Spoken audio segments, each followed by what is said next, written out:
You're all very dedicated. Thomas Paine spoke about springtime patriots and summertime soldiers. Obviously, all of you here have great principles that you're going to persevere and endure through all of this. It's a great privilege to be here with one of the heroes of the pro-family movement, Brian Kamaker. And it's a great privilege to be here with Justice Doyle, the only member of the Supreme Judicial Court who stood up for the First Amendment and for religious freedom in the St. Patrick's Day Parade case, and whose sole dissent was vindicated by a 9-0 unanimous decision by the United States Supreme Court. Susan asked me to speak today on the necessity, the importance of social issues, which is to say moral issues, being part of any movement of populist and conservative reform in this country. And I'm very, very happy to do so. You know, those of us who are pro-life and pro-family support those of you who believe in fiscal responsibility, free enterprise, limited government, constitutional government, personal freedom, and economic liberty. And we work and pray and vote and hope for your success. We ask you, however, to help us in building a culture of life, in opposing threats to human life, such as legal abortion, abortifacient contraception, and embryonic stem cell research, and in supporting the traditional family, in supporting marriage as the union of one man and one woman, and in supporting parental rights and parental choice in education. You know, we all know there's a great deal of convergence on our issues. One of the reasons we have abortion in America and same-sex marriage in Massachusetts and busing here in Boston, now going into its 37th lunatic year, is because we have an unelected and unaccountable judicial oligarchy where judges, instead of serving as jurists, have become our rulers, where they impose their own preferences under the guise of interpreting the law, where we have men and women who abuse their office, violate their oath, make a mockery of the separation of powers, and usurp the right of the people and their elected representatives to govern. But I haven't come here today to ask you who believe in personal freedom and economic liberty to support us because of some convergence, or to support us for the sake of defeating a common foe, or even to support us because of our principles. I'm going to ask you to support us in the pro-life and the pro-family movement because of your own principles. You know, the man who named this place Fort Independence, John Adams, our founding father, said that our Constitution is made for a moral and religious people and is totally inadequate for the government of any other. The general who liberated this place on St. Patrick's Day, 1776, Evacuation Day, General George Washington, said in his farewell address that of all the habits and dispositions which lead to political prosperity, religion and morality are indispensable supports. And he went on to say that we indulge with caution the supposition that you can maintain morality without religion, and that reason and experience forbid us to believe that morality can prevail to the exclusion of religious principle. For those of you that believe in limited government and economic freedom and personal liberty, I must tell you the greatest barriers, the most effective and enduring barriers to state power, and the most vital and vigorous and implacable foes of government aggression are the church and the family. Why is it that Marxism-Leninism, that communism, which professes to restructure the economics of society, begins by attacking the church and the family? They know that's where the resistance will be to tyranny.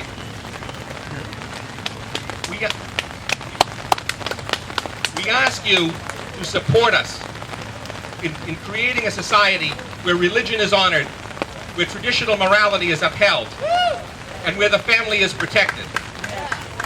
And in such a society, that's where personal freedom and limited government and economic opportunity will prevail. Conversely, in a society where the government is at war with religion and the family and morality, then economic opportunity and personal freedom will not obtain and will not long endure. And that, sadly, is the type of society that America is coming to today. You know, Brian Kamaker referred to this government aggression against children, this proselytizing and indoctrination and collectivization of children, whereby the government goes into the public school, which after all is an agency of the government, and this expands state power at the expense of the family. And it usurps the right of parents to control the moral and religious upbringing of their own children. And it injures the religious faith of children, and it rewards the public sector unions that are the abettors of state power, it burdens the taxpayer, and it creates a whole new expanse of government power. Those of you who believe in personal freedom and economic freedom cannot be neutral on this issue. Our founding fathers in the Declaration of Independence wrote that about our God-given right, inalienable right to life, liberty, and the pursuit of happiness. The Constitution of the United States speaks of the fact that no one can be deprived of life, liberty, or property without due process of law. Sadly, 51 million preborn children have been deprived of life in the last 37 years without due process, through surgical abortion alone. In a number known only to God, others have been deprived of the right to life through chemical embryonic abortions, through abortifacient contraception. And now politicians want your tax dollars to begin the Frankensteinian process of harvesting human embryos. Those of you who believe in personal responsibility, in personal freedom, and the limitation of government cannot be neutral in this issue. 20 years after the fall of the Berlin Wall, we now have a new totalitarianism rising. And it comes from the secular left, and it comes from the homosexual movement, and it's an attempt to silence, censor, punish, and ultimately prosecute Christians and others who believe in traditional morality. Right now in Britain, under the Equality Act, the last Catholic adoption agency is closed, as it is closed here in Boston, because they cannot no longer comply with the so-called anti-discrimination laws. Less than 200 miles from here, a few hours drive from here, if we cross the border into Quebec, we could not have this meeting today. And if we talked candidly, as Brian Cameron did, we'd be subject to legal penalties for hate speech. There is a new totalitarianism, and the government is supporting it. And it will result in limitations on freedom of speech and on freedom of religion and the persecution of religious believers. And those of you who believe in economic freedom cannot be neutral on this.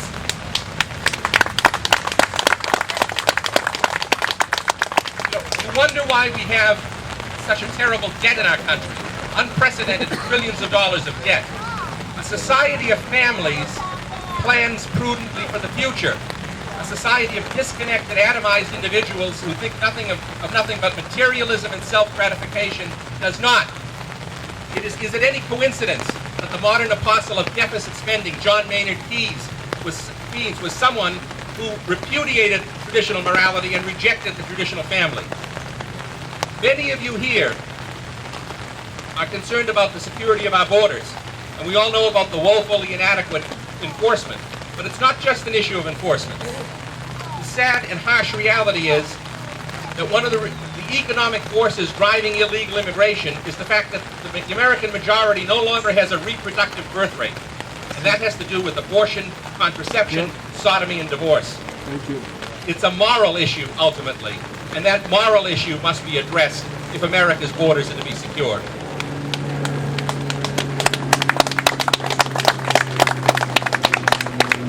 Susan spoke of our veterans.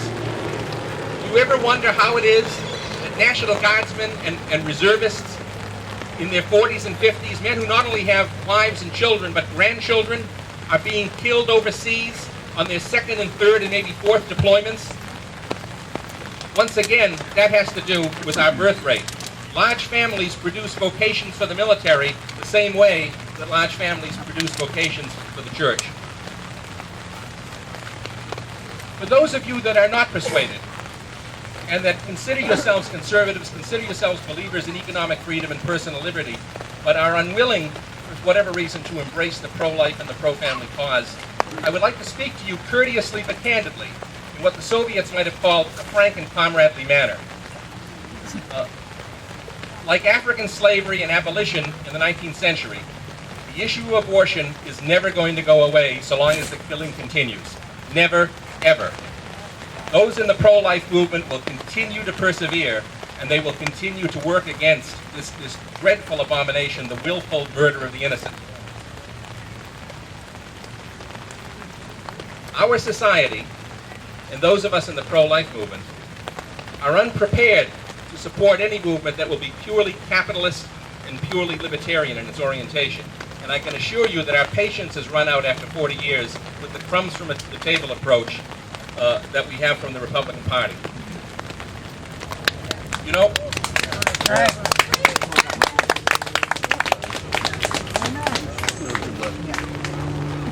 profound civilizational change that's taking place in our country as a result of same-gender so-called marriage will not be stopped by tax cuts.